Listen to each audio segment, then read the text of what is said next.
Hello दोस्तों, कैसे हैं आप सब? केम छो? आप सभी का स्वागत करती हूँ मैं Sanam Patel. Praise the Lord. चलिए शुरू करते हैं हमारी आत्मिक जर्नी सकारात्मक बातों के साथ। आज हम बात करेंगे कि वेटिंग टाइम, राह देखना, इंतज़ार करना, सही समय का इंतज़ार करना। बहुत लोगों में पेशेंस होता है जो कर लेते हैं, और बहुत लोगों में बिल्कुल भी नहीं होता। वो छोटी छोटी बातों में इरिटेट हो जाते हैं, बातों को बिगाड़ देते हैं और अपने ही जीवन में ऐसी ऐसी नौबतें, ऐसी स्थिति ला देते हैं कि अपनों से भी रिश्ते टूट जाते हैं। तो वेटिंग टाइम जो है ना, हमें बहुत मजबूत करता है, हमें स्ट्रांग बनाता है, और हमारे अंदर जो कहते हैं ना धीरज, धीरज की आत्मा प्रकट होती है। और waiting time is not a wasting time, ये हमें बाइबल सिखाती है पूरी तरीके से। धीरज बहुत ज़रूरी है, वचनों के द्वारा हमें समझना चाहिए। सबसे पहला वचन देखेंगे, लूका अध्याय 24 का 49 कहता है, और देखो जिसकी प्रतिज्ञा मेरे पिता ने की है, मैं उसको तुम पर उतारूंगा, और जब तक स्वर्ग से सामर्थ्य ना पाओ तब तक तुम इसी नगर में ठहरे रहो। यहाँ पर हम देखते हैं कि मुख्य बात है कि पिता की प्रतिज्ञा जो है यीशु मसीह की पवित्र आत्मा होली स्पिरिट को भेजे जाने पर बात की जा रही है, जिसके आने के बाद चेलों को मार्गदर्शन और शक्ति का, कहते हैं भेजने वाला जो है वो ताकत मिलेगी, सामर्थ मिलेगा, पावर मिलेगा। यहाँ चेलों को स्पष्ट किया जा रहा है कि स्वर्गीय शक्ति से इस दुनिया में सुसमाचार का प्रचार आप कर सकते हो, उसके बगैर नहीं कर सकते हो। इंतजार करना, सही समय का निर्देशन दिया गया था कि यरूशलेम को छोड़ के नहीं जाना, और प्रतीक्षा करना है जब तक पवित्र आत्मा का सामर्थ तुमको ना मिल जाए। पवित्र आत्मा हम सबके लिए सहायक के रूप में भेजा गया है, वो हमारी मदद करती है, हमें कहते हैं ना सही मार्गदर्शन देती है। अब देखिए जीवन में बहुत बार होता है, मेरे साथ तो बहुत बार होता है, कभी कभी क्या होता है ना, आप कुछ फैसला लेते हो और आपको अंदर से एक आवाज़ आती है, नहीं यार ये गलत है, ये नहीं करना चाहिए।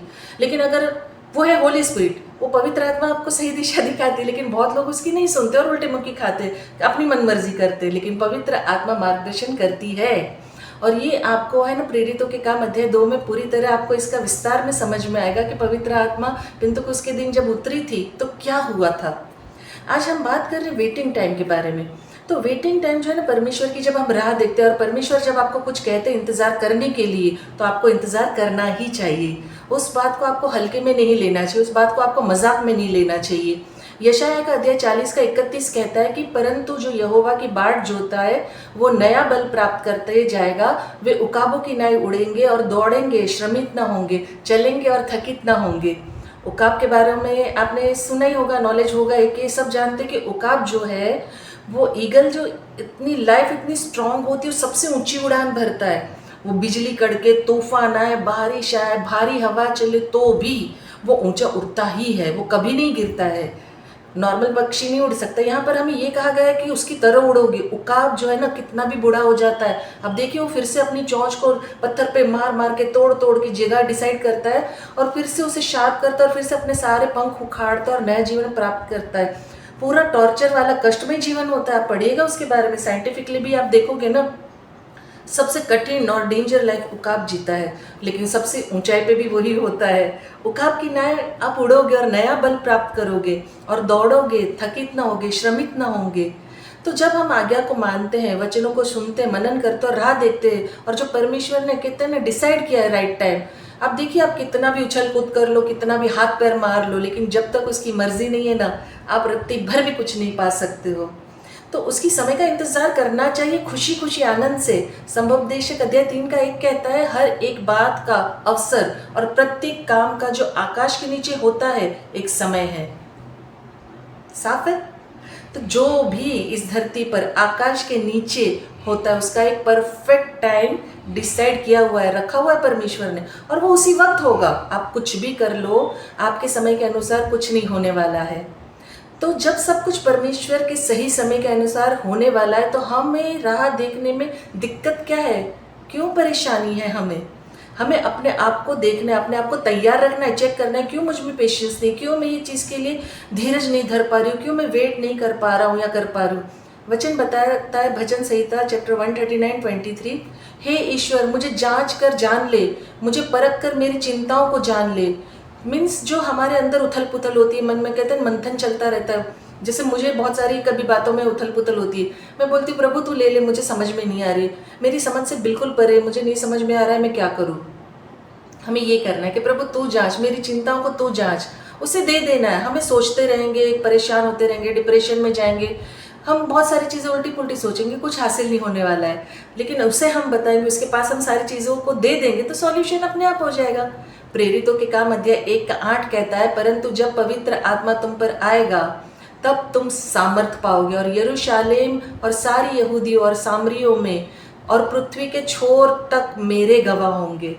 मतलब जहाँ से भी ये धरती शुरू होती है और ख़त्म होती है, जिसका अंदाज़ा मुझे बिल्कुल भी नहीं है, वहाँ तक आप सोचिए परमेश्वर आपको ब्लेस करेगा, मुझे ब्लेस करेगा। जब आप सामर्थशाली होते हो, पवित्र आत्मा के द्वारा चलाए जाते हो, वचनों को सुनते हो, उस पर मनन करके और सही समय का इंतज़ार करते हो जो परमेश्वर ने कहा है। हमारे पास जो कुछ भी है ना, मुझ में जो भी पावर है वो प्रभु की तरफ से, ये समझना ज़रूरी है।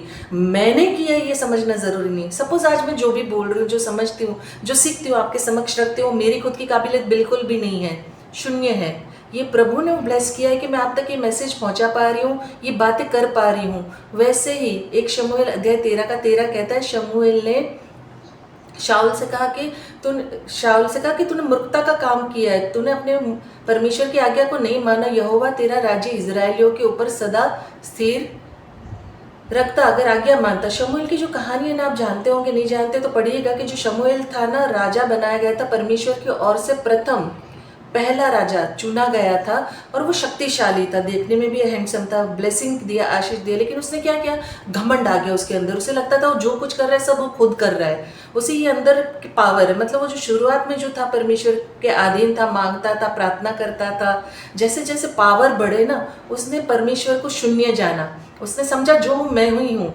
फिर उसका राज्य स्थिर नहीं रहा, उसका राज्य किसे दे दिया गया, दाऊद को दे दिया गया। तो शमूएल को जब राजा करके चुना था, पहला राजा होने के बावजूद लोगों ने मांगा था, राजा था नहीं उससे पहले कोई इस धरती पर, लोगों ने खुद कहते हैं ना बिलक बिलक के रो रो के मांगा था। डायरेक्ट परमेश्वर से बात होती थी उस जमाने में। पवित्र जीवन जो जीता था उसको परमेश्वर की आवाज़ सुनाई देती थी, मार्गदर्शन मिलता था। लेकिन लोगों ने दुहाइयाँ दे दे के खुद पर राजा मांगा, और राजा आया पहला शमूएल राजा, और फिर उसके अंदर आया घमंड, और फिर उसका राज्य स्थिर नहीं रहा। जो नबी था शाऊल, उसने कहा कि तूने मूर्खता का काम किया है, अगर तू आज्ञाओं को मानता तो तेरा राज्य स्थिर रहता। तो पहला राजा होने के बावजूद भी उसने मन मुताबिक कार्य किए और यहोवा से प्रार्थना विनती करना छोड़ दिया, अपने ब्लेसिंग्स को, अपने आशीष को खो दिया। ऐसा बहुत सारे उदाहरण है, बाइबल आप पढ़ेंगे तो आपको पता चलेगा कि बहुत सारे लोगों ने बहुत लंबे लंबे टाइम तक प्रतीक्षा की, इंतज़ार किया है, बहुत इंतज़ार ज़्यादा किया है। मतलब हम कहते हैं ना हमारा इंतज़ार बड़ा, लेकिन आप पढ़ो तो पता चलेगा। लेकिन उनके अंदर प्लस पॉइंट था धैर्य और विश्वास। उनको ये यकीन था कि जो भी वो वेट कर रहे हैं, इंतज़ार कर रहे हैं, उसका परिणाम अच्छा आएगा, ब्लेसिंग्स के साथ आएगा। अब्राहम को देखिए, मतलब उसका इंतज़ार कैसा था, पुत्र मिला 25 साल जब परमेश्वर ने कहा, उसके बाद इसहाक के रूप में पुत्र मिला। 100 साल का था, वो बूढ़ा हो चुका था, तब उसको पुत्र मिला। तो ये उसके साथ का जो ब्लेसिंग्स क्या मिली, बड़ी जाति का पिता कहा गया, मतलब बड़ी जनक का पिता बनाया गया। उसके वंश, कहते हैं ना तारों की गिनती हो सकती है क्या, बालू के किनकों की गिनती हो सकती है क्या, उसके समान उसके वंशज हो गए। आज हम सब कहते हैं ना कि हम अब्राहम के वंशज हैं। तो ये उसको ब्लेसिंग्स मिली साथ में, इंतजार के पुत्र के साथ। यूसुफ का इंतजार 13 साल तक का, जेल में रहना पड़ा, झूठे इल्जामों का सामना करना पड़ा, कैद में रहा। फिर उसे क्या मिला, प्रधानमंत्री बना मिस्र का, और उसका उपयोग पूरे परिवार को भूखमरी से बचाने के लिए, अकाल से बचाने के लिए, और पूरे उस राज्य का इस्तेमाल हुआ। उसको ब्लेसिंग्स मिली कि उसने पूरे उस वक्त के जगह पे राज्य किया। मूसा को आप देखिए, इजरायलियों को निकालने के लिए, मिस्री की कैद से निकालने के लिए उसको 40 साल तक इंतज़ार करना पड़ा, जो लोगों के कुड़कुड़ाहट की वजह से, क्योंकि लोग उसको समझ नहीं पाए। परमेश्वर की ब्लेसिंग्स को देखने के बावजूद हेट्रेट रखते थे, बहुत सारी चीज़ें थी। तो 40 साल तक उस फलवंत देश तक पहुंचने के लिए, उसके बावजूद वो पहुंचा भी नहीं। सबसे बड़ा उदाहरण अगर हम देखें, यीशु मसीह खुद है। यीशु मसीह ने अपने पिता की इच्छा पूरी करने के लिए 30 साल इंतज़ार किया। अब सोचिए, जब से वो बॉर्न हुआ, चरनी में जन्म लिया, अपने माता पिता के काम को किया, अधीन रहे, कारपेंटर का काम किया परमेश्वर ने, सुथार जिसे कहते हैं। और परमेश्वर ने मतलब 30 साल तक वेटिंग पीरियड निकाला इस धरती पर, अपने माता पिता के अधीन रहे, आज्ञा को माना, उदाहरण है ये। और जैसे 30 साल के हुए तब उन्होंने सेवकाई शुरू की। तो इंतज़ार जो है ना, कभी भी खाली नहीं जाता, व्यर्थ नहीं जाता। इंतज़ार वेस्ट टाइम नहीं है। हमें सीखना है कि परमेश्वर अपने समय के अनुसार काम करते हैं, हमें धीरज धरना है, विश्वास के साथ उसका इंतज़ार करना चाहिए। जब हम प्रतीक्षा करते ना, तो हमें सोचना है कि नहीं, हम मजबूत होते हैं, हम ताकतवर होते हैं, हमारे अंदर है ना पेशेंस का कहते हैं लेवल बढ़ता है। इंतजार करना कमजोरी नहीं है, बुद्धि और ज्ञान की शुरुआत है, विजडम है। इस दर्शन की बात नियत समय पर पूरी होने वाली है, वरन इसके पूरे होने का समय वेग से आता है। इसमें धोखा ना होगा, चाहे इसमें विलंब हो तो भी उसकी बाट जोते रहना, क्योंकि वो निश्चय पूरी होगी और उसमें देरी ना होगी। ये वचन हबक्कुक का अध्याय 2 का 3 था। आप वचन सुनेंगे, समझेंगे ना, बहुत ताकत मिलती है। परमेश्वर यहाँ हमें ढाढ़स बंधवाता है, धीरज देता है कि आप है ना, जो उसने हमारे लिए रखा है, जो उसने कहा है वो पूरा होना ही है। उसे पूरा होने से दुनिया की कोई ताकत नहीं रोक सकती है, क्योंकि वो परमेश्वर ने कहा है।